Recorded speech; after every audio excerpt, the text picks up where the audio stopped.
One quick question lang po kay Secretary Vince Dizon.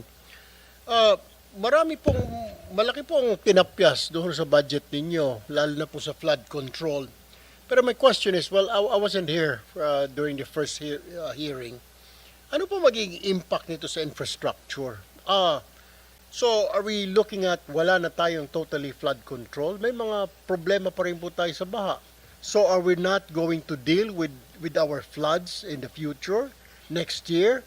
Hahayaan na lang nating bumaha ang buong Pilipinas? How will you handle this? Malaki-laki po ang tinapyas eh. 250 billion po. 255 billion po eh. So, paano ho ito, Mr. Secretary, Mr. Chair? Very, very important observation, Mr. Chairman, by Senator Tulfo. Unang-una po, meron pong naiwan na 15.7 billion na flood control for foreign-assisted projects. Ito po yung mga pundado ng mga tanyag na partners natin tulad ng ADB, ng World Bank, ng Japan. No, yan po talaga naman pong makakasiguro tayo na hindi mananakaw yung pondong yan at maayos po ang pagkagawa ng mga flood control projects na yan. Pero, ang very important po is na sinabi po ng ating Pangulo, dahil po siniwagat niya at nakita nating lahat na napakalaking pagnanakaw po dito sa mga locally funded flood control projects. Ang sabi po ng Pangulo sa akin at sinabi din niya po ito sa Kongreso na, teka, stop muna tayo. Pero hindi po ibig sabihin nun na wala po tayong gagawin. No? In the next few weeks po, meron tayong i-implement na malaking flood mitigation program together with other agencies of government and local government units. No, ito po ay ang massive clearing ng ating mga waterways, hindi lamang sa Greater Metro Manila area. Flood control na binawas ho ninyo. Does this mean na hindi sila importante?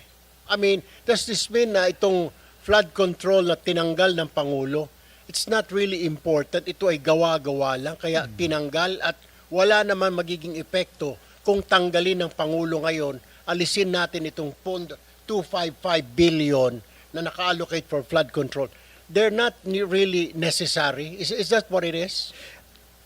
Unang-una po, no, I think ang naging desisyon ng Pangulo para maiwasan na ang muling pagnanakaw ng scale na ganito. Kaya nga, Mr. Secretary, my point is, so nakikita ho ninyo, ni-review ninyo ito, was this your recommendation to the palace? Sir, alisin natin ito kasi parang mukhang may kikita lang dito sa 255 billion. Was it your recommendation? Opo, to be quite frank about it, yes. Kasi nga po, marami, if not halos lahat po siguro, ng mga iniimbestigahan natin from the past. No? Unang-una, hindi na plano ng tama. And I think I'm happy to see Undersecretary C.P. Davidier of the DNR. I think he can bear us out on that. No? Na marami sa mga flood control projects, halimbawa po, itong mga revetment, no? Yung mga pagtatayo ng mga dike, no? Hindi lang ho sa hindi nakatulong, I think in some cases, nakasama pa.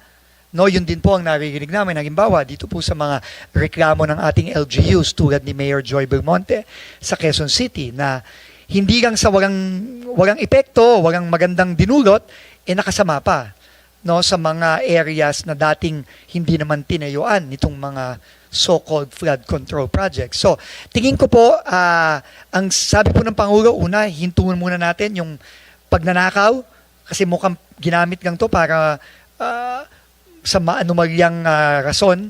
At ikalawa, planuhin na natin ng mabuti. Kaya po ngayon, kami po nakikipag-usap na po ngayon sa DNR, sa UP, sa Project NOAA, sa iba't ibang mga tanyag na ahensya na dayuhan tulad ng ADB at World Bank at JICA para po maplano na natin mabuti. Kaya po sa susunod na taon, kapag obviously kailangan na nating mag-invest muli ng malakihang pondo para sa flood control, ito po ay yung tama ng flood control. So what you're saying is, Mr. Chair, Secretary, yung flood control ng National Flood Control Program, hindi flood control ni congressman, hindi flood control ni politiko, kundi Tama it's a po. National Flood Control Program wherein totoo.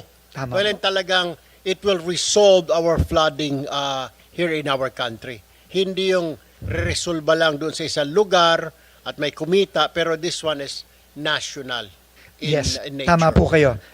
National at properly planned flood control mitigation program. Tama po kayo, Senator. Thank you, Mr. Chair.